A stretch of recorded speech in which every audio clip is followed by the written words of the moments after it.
अस्सलाम वालेकुम दोस्तों, मेरा नाम है अफशीन कमल और मैं आज आपको एक हकीकत से वाकिफ़ करवाती हूँ। ये हकीकत मेरी बेहतरीन दोस्त के मामू के साथ होकर गुजरी है। दोस्तों, आप लोगों ने जिन, चुड़ैल, भूत, प्रेत वगैरह के बारे में तो सुना ही होगा। क्या आप लोगों ने कभी किसी छलावे के बारे में सुना है? छलावा मतलब छल करने वाला या कहो कि धोखा देने वाला। दोस्तों, एक दिन मैं अपनी दोस्त के घर गई थी। सर्दियों के दिन थे तो हम दोनों दोपहर के वक्त छत पर बैठे धूप सेक रहे थे। तो मेरी दोस्त मुझे अपने रात का ख्वाब बताने लगी कि रात को उसने कितना बुरा ख्वाब देखा और डर गई। इतने में नीचे से उसके मामू आ गए। जब इसके मामू ने सुना तो कहा कि तुम तो सिर्फ ख्वाब से डर गई हो, अभी हकीकत में सामना नहीं हुआ। अगर हकीकत में सामना हो जाए तो क्या होगा? हम दोनों ने एक साथ पूछा कि क्या मतलब, तो उन्होंने बात को टाल मटोल करना चाहा, लेकिन हम भी बहुत ढीठ उनके मुंह से उगलवा ही लिया। उन्होंने कहा, तुम दोनों लड़कियां हो, ख्वाब से डर जाती हो, ये तो फिर हकीकत है। लेकिन हम दोनों के इसरार के बाद उन्होंने हमें बताया कि आज से 30-35 साल पहले की बात है। तब मैं फ़ौज में था और अक्सर रात देर घर आता था। गांव में तो वैसे ही बहुत जल्द सन्नाटा हो जाता है, सब लोग जल्द ही सो जाते हैं। मैं अक्सर औकात 1:30-2 बजे तक आता था।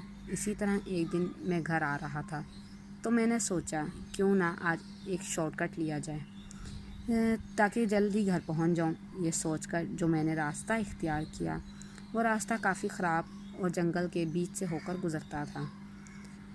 कुछ दिन तो आराम से आना जाना लगा रहा और मैं जल्द घर भी पहुंच जाता, लेकिन बच्चों, हमेशा किस्मत साथ नहीं देती।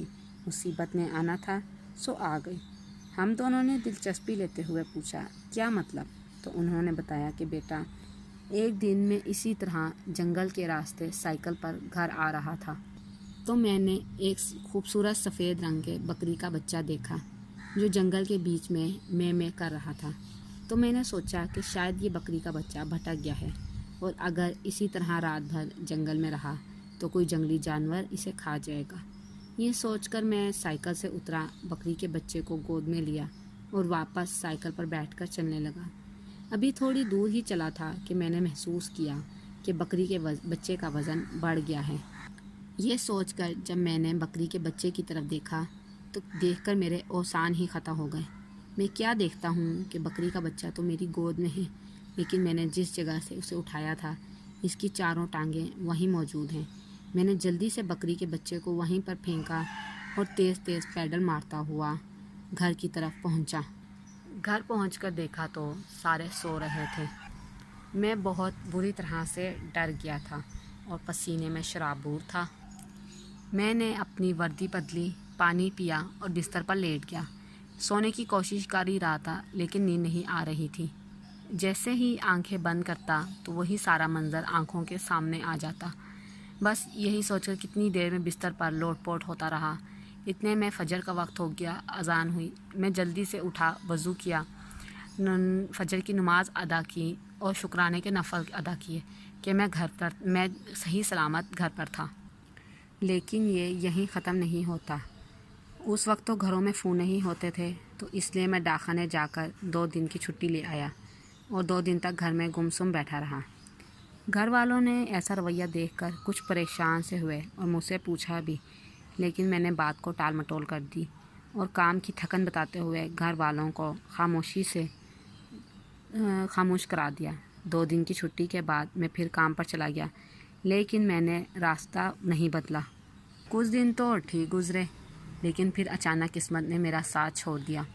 एक दिन मैंने देखा कि एक औरत लाल रंग के कपड़े पहने एक दरख्त के नीचे खड़ी है। कपड़े काफ़ी खूबसूरत और रात के अंधेरे में भी जगमग कर रहे थे। इसने मुझे हाथ का इशारा करते हुए रोका तो मैं रुक गया। वो मेरे पास चलती हुई आई।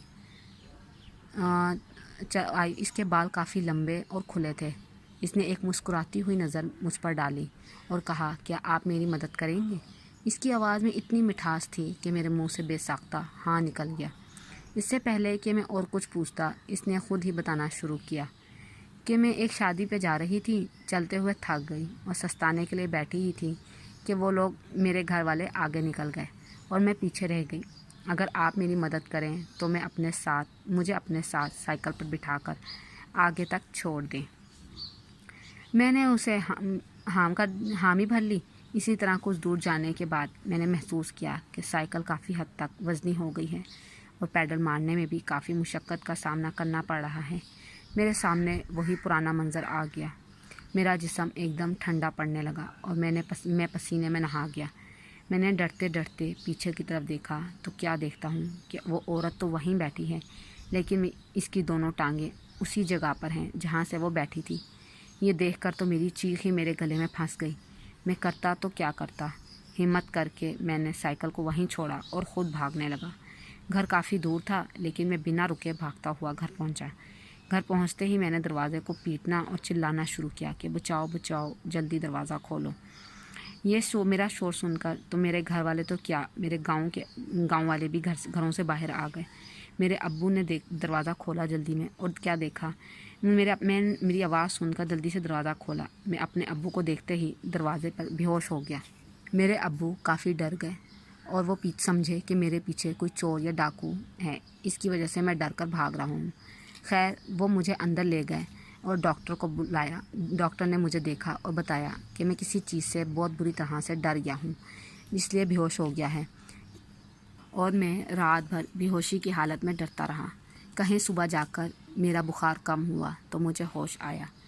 ہوش میں آتے ہی میں نے اپنے ابو کو دیکھا اور کافی حد تک سکون محسوس کیا۔ میرے ابو نے مجھ سے پوچھا کہ کیا ہوا تھا، کیوں اتنا ڈر گئے تھے، تو میں نے تو بتانے سے انکار کیا۔ تو وہ میرے ابو نے مجھ سے زبردستی پوچھا تو میں نے پھر انہیں بتایا۔ تو پھر میں نے اپنے ابو کو رات کو اور اس سے پہلے پیش آنے والا واقعہ ابو کو بتایا، تو انہوں نے مجھے تاکید کی آئندہ اس راستے سے دوبارہ مت آنا۔ پھر دوپہر میں ابو مجھے مسجد کے مولوی کے پاس لے گئے۔ ابو نے انہیں ساری بات بتائی تو انہوں نے بھی مجھے اسی راستے سے آنے جانے کے لیے منع کیا اور کہا کوشش کرو جتنی جلدی ہو سکے گھر آؤ۔ یہ کہہ کر مجھ پر دم کیا۔ وہ دن اور آج کا دن میں نہ تو کبھی اس راستے پر گیا اور نہ ہی کبھی کسی جانور یا انسان کو اپنے ساتھ چلنے کے لیے کہا۔ اگر اب بھی کبھی وہ رات یاد کرتا ہوں تو میرے رونگٹے کھڑے ہو جاتے ہیں۔ یہ کہہ کر وہ تو نیچے چلے گا اور ہم دونوں کتنی دیر تک ڈرتے رہے۔ دوستو، اگر آپ کو میری یہ کہانی پسند آئی ہو تو لائک کیجیے گا اور کمنٹس میں ضرور بتائیے گا، اور ابھی تک آپ نے میرا چینل سبسکرائب نہیں کیا تو please subscribe my channel and press the bell icon. Allah نے کے بان۔